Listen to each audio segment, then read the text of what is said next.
My real estate company was sued by a tenant who said that the bathtub got too slippery when the water was on.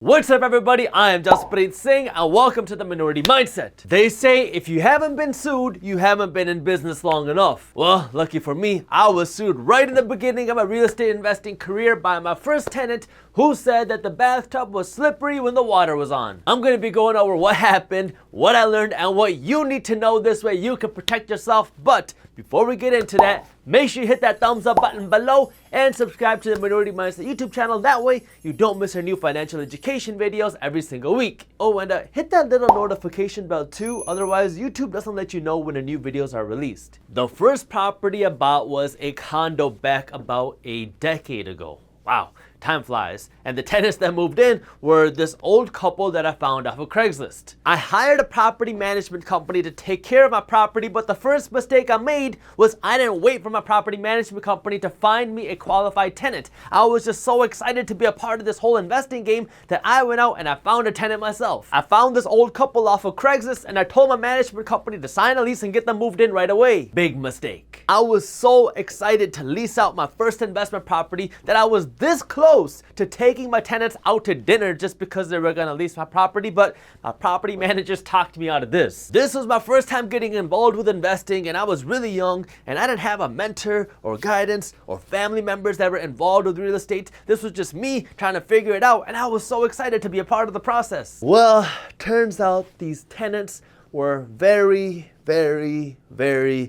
difficult. I ended up jumping from one property management company to the next, and every property management company I dealt with said that these were the most difficult tenants they had ever had to deal with. When I bought this condo, I renovated it from top to bottom and I even put in brand new stainless steel appliances, so everything was like pristine, tip-top condition, but the tenants still had something to complain about all the time. One day, my tenants were cutting vegetables on the countertop and she cut through the cucumber and scratched the countertop. So she called up my management company and said, "I need a new countertop right now." The scratch was like this big, like this big. Do you see it? And so my management company naturally said no, and they advised my tenant to use a cutting board. That's when the tenants would call me and they would sit on the phone with me for an hour and they would start crying, literally start crying on the phone, talking about how their lives are miserable because I'm not giving them a new countertop, and so they don't have a nice home to live in, and so I'm ruining everything in their lives.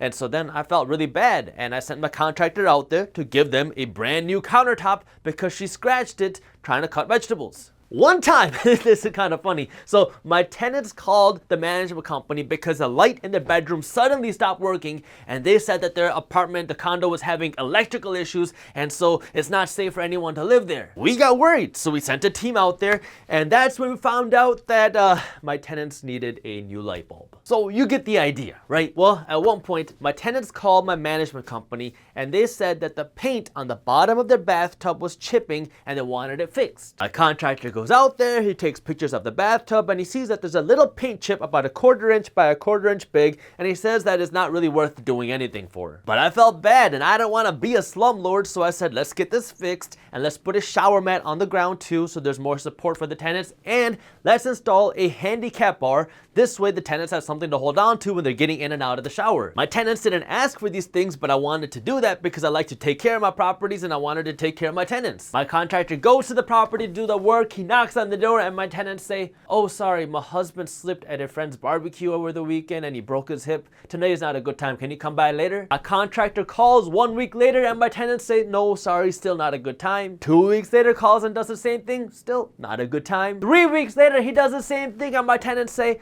"No, sorry, still not a good time." And then week 4, my contractor calls and my tenants say, "Oh, you know, the paint's really not a big deal. We'll just deal with it." Now, 2 years go by pretty normally, and then out of the blue, I get this big package in the mail saying that my real estate company is being sued. It said, 1, that the bathtub got too slippery when it was wet. 2, the tenants asked for this problem to be fixed and we never repaired it.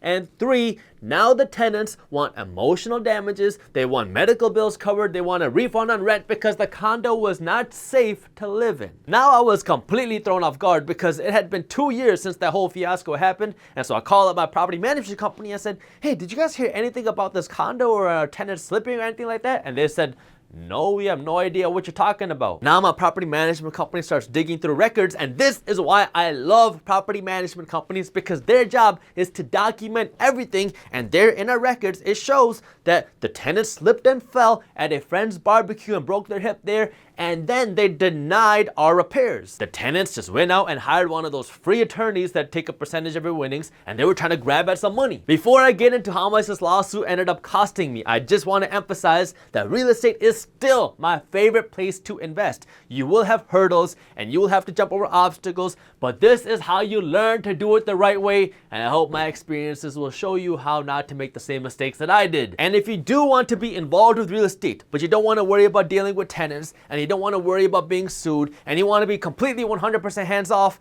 it might sound too good to be true, but it is possible now thanks to our sponsor, Fundrise. With Fundrise, you can start investing in private market real estate with as little as just $500, and you don't have to do any of the legwork or worry about the stress or worry about being sued by a tenant. All you have to do is invest your money, and then your money is spread across different funds which track the most prime time real estate in the United States, and then you will get your share of appreciation, which is growth of real estate value, and you'll get your share of rent, which is given to you through dividends, which are deposited into your account every 3 months. Now, are you guaranteed to make money when you invest? No, of course not. Investing has risks. That's why you need to do your own due diligence, but I do need to tell you that at the time of me recording this video, I do have some of my own money invested with Fundrise, and I'll show you my returns.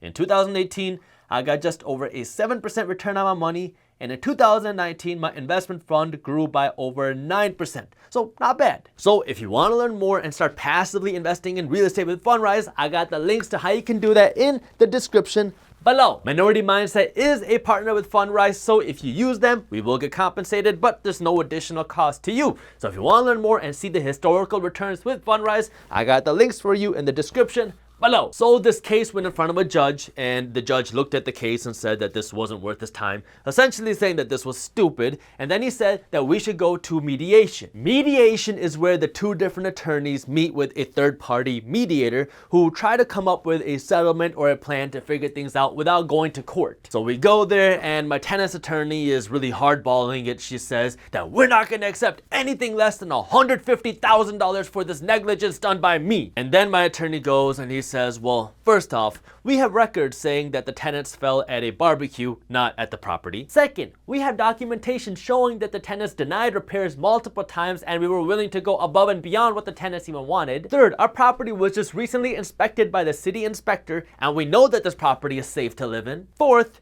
a little paint chip is not going to cause you to fall. And fifth, bathtubs get slippery when the water's on. That's what bathtubs do. Oh, and we hadn't gone to the hospital to demand documentation yet, but we're 99.99% sure that if we did that, we'll have even more documentation showing that the tenants are liars and they're trying to scam us out of money. So then the 2 attorneys talked, and my attorney, who was given to me by my insurance company, agreed to pay $15,000 to settle this lawsuit. And from my understanding, it wasn't enough to cover the tenant's costs in this situation, so the tenant ended up not getting a penny because they expected to get so much more. The insurance company had to pay $15,000 because this whole legal stuff is like one big game. The insurance company has to calculate, okay, how many hours of legal work are we paying for? And if we took this to court, how many hours would we have to pay for of work to get this case dismissed? And just to do the preliminary stuff to go to a judge would easily run like $20,000. And so they're like, okay, well, if we can just pay $15,000 right now and make this case go away, we'll save money over the long run and we'll save everybody a big headache. It's crazy, but that's the world that we live in. You can literally sue anyone for anything. So if you are going out and investing in buying in your own real estate, then you need to have landlord's insurance. It's a small price you pay today, but it'll give you a huge peace of mind. Thank you for watching. If you enjoyed this video, share it with one friend. That way we can help spread the word. And if you do want to learn more about investing in real estate, I made a video where I talk about some things you need to know before you start investing in real estate. And you can watch this video on YouTube by clicking this button right over here. Thank you for watching, and as always, keep hustling.